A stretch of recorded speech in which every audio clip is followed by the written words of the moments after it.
When one is looked down upon and dehumanized, then that opens the doorway for other groups to be put in the same situation. And so, even though February is traditionally Black History Month, and I am reading one of my Black History books, but I was also impressed to read Corey Ten Boom's The Hiding Place. And that's why I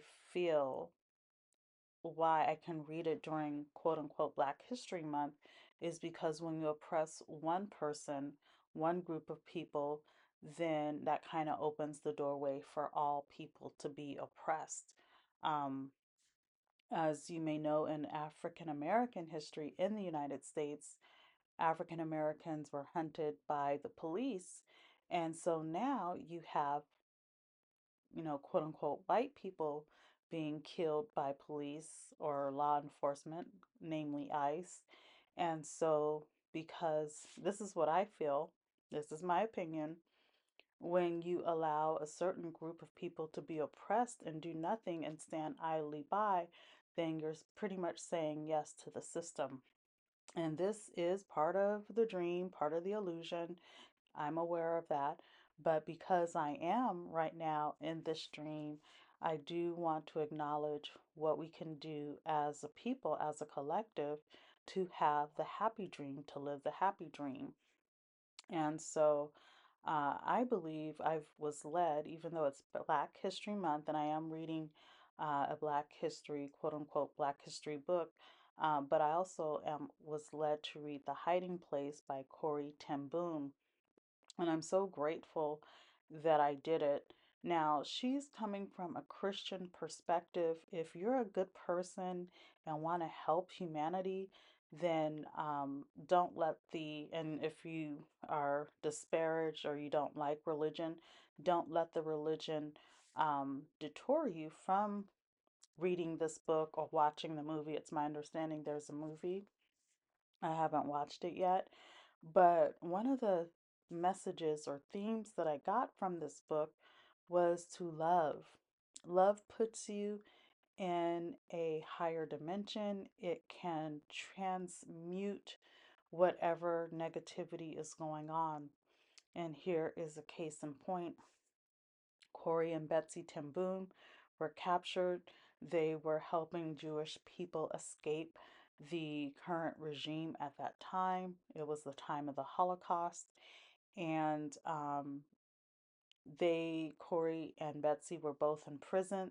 When they were shipped to the second prison, they were put in a dormitory, which was a big open space. And I want to say 1,500 women. My figure might be wrong, but there was about 1,500 women prisoners that were sharing a big open space, 3 bunks high per bed. And sometimes because the people had to sleep in this space together. So, like, if you were on a higher bunk, you might be sharing it with, say, 4 or 5 more women. Sometimes that higher bunk would collapse onto the lower bunk, and it was pandemonium. People were irritable. If you were last to get food, you just didn't eat that day.